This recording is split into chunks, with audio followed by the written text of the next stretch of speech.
May pupuntahan tayong barbershop, parlor, salon. Magpapanggap tayo, magpapagupit.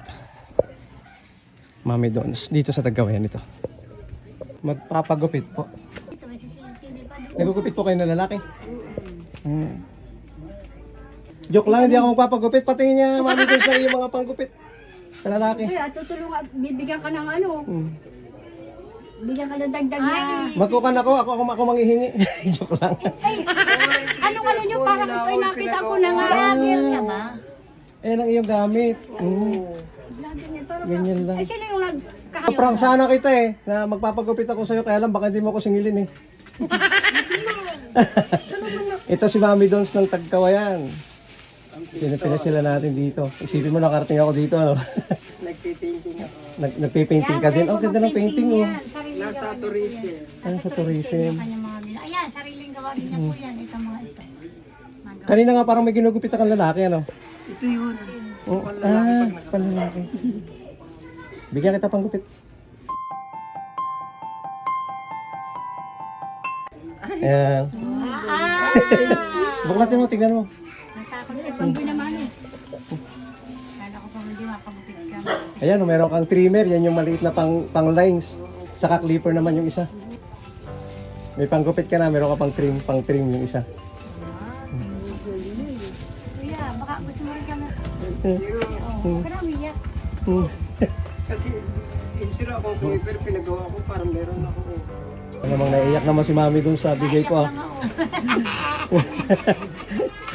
Pero yan, deserve mo yung Mami dun para payro ka. Hindi ka nabibili ng clipper mo, dagdag ko na yan. Tawag dito yung makakatipid ka na sa yung pambili mo Di, Service yan, para na mayroong pagbiling 10 piso nakaluha na nga si Mami dun. Sana. Updatein natin yung shop ni Mami Dons. Yan. Mayroon siya dito. Tapos meron pa siya dito sa loob. Malaki yung pwesto niya dito. Pinaupo naman tayo dito. No? Ito yung mga luma pa niya mga gamit. May mga corded pa siya dito. Mga luma na. Ayun. Kaya binigyan na natin ng bago si Mami Dons. Nagulat naman siya. Hindi niya in-expect na makakapunta tayo dito sa kanya. So binigyan natin siya ng isang clipper saka isang trimmer. Mami Dons, silang taon ka nang maggugupit na ganito? 1992 pa. Tagal na, no? So anong mga edad mo na ngayon? Magpi-59 na ako sa July. Abay, malapit ka na pala mag-senior citizen. Ano?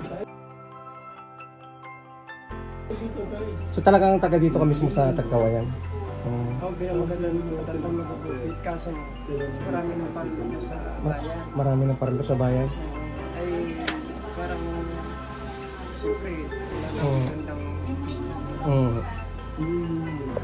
Ay, may mga kasabayan pa po kayo mga kasing edad nyo dito na nagpaparlor pa? Kayo na yung pinakamaedad dito. So baka hindi kayo nagsasawa, patuloy pa rin kayo na nakakapag... Kasi pag hindi ako kumayod, walang tutulong sa akin. Ako lang ako mag-isa. meron pa kayong tinutulungan? Wala. Yung pag may nalapit sa akin, tinutulungan ko. Pag may gustong mag-aaral, So ang specialist talent mo pa yung nagdo-drawing kayo? ayun, okay. Yung mga paint niya nandito, no? Ganda, Meron pa siya sa labas, na-videohan na natin kanining nasa labas. Naisip ko lang na makapasyal sa'yo dito dahil may nakapagsabi lang sa akin na nagugupit ka pa nga daw sa kabila ng iyong edad. Siyempre yung mga ganyan kapag malapit na mag-senior citizen, yung iba PWD. tapos PWD pa si Mami Dons. PWD si Mami Dons. Di patuloy ka pa rin magugupit. Check mo itong trimmer mo. Binigay ko sa'yo. Sabi ko nga kailan kaya kung mga alam mo hindi kayo ng vlogger na yan. Yan, buksan mo.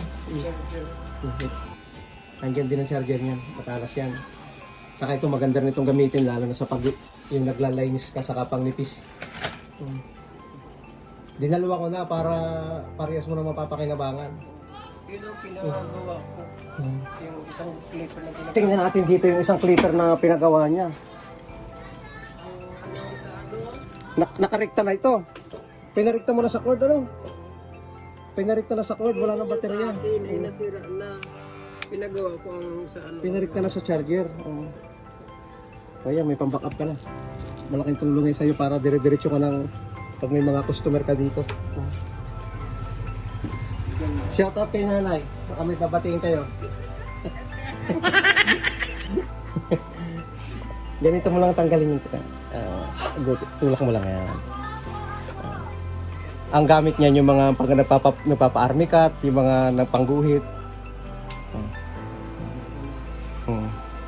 May pang-backup na kayo. Mami, doon sa lang iyong masasabi. Maraming salamat sa ano nga po ang pangalan niya? Owen Dread Barbers. Sa Owen Brood Lovers Oh. na nagbigay sa akin ng dalawang clipper na panganap buhay. Ito po yung pinapangarap kong mabigyan ako ng mga tao na tumutulong sa ibang tao. Medyo naluluha si Mami. Narito na. Medyo naluluha si Mami doon. Mababaw pala ang luha nito. Masaya siya. Naiyak. So natutuwa ako kasi deserve talaga niya ng ganitong klaseng simpleng biyaya lang. Hindi man ito malaki, pero malaking tulong ito para sa kanya. Dahil ito yung pang kabuhayan, pang suporta kahit ba sa mga maliliit na halaga lang ng presyo ng paggugupit is pag nabigyan natin siya ng gamit is makakatulong talaga sa kanya sa pang-araw-araw niyang buhay.